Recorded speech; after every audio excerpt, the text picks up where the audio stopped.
ادفن سلاحك، جنبان سلاحك.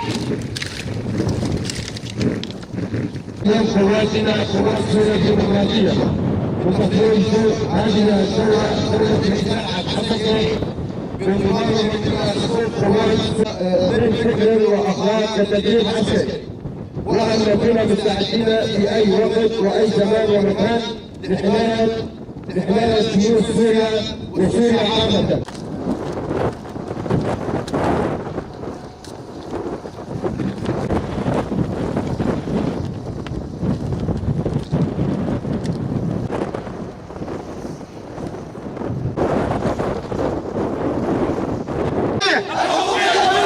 ويتعلم بالانضباط والاخلاق الثوريه ويدافع عن جميع مكونات سوريا وسلامه ووحده ترابها ضد الارهاب والاستبداد.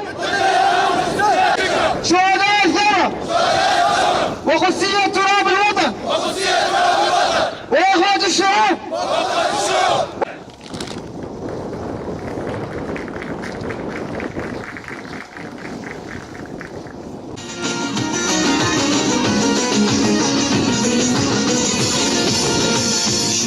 گردشیم بود شوینا شهید سمو زور و نمینه شکو رخت یکه رجا آباد خمه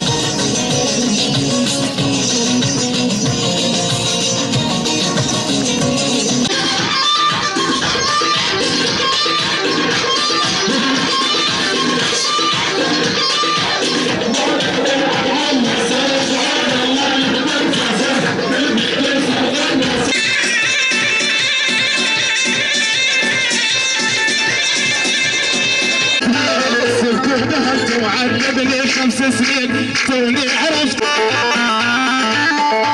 امبارح ما نمت يشهد علي الحافي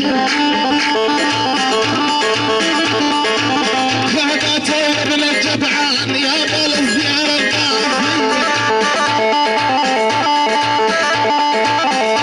الله الله الله الله الله الله كل الهلا منها جاني زعلان ابو العين.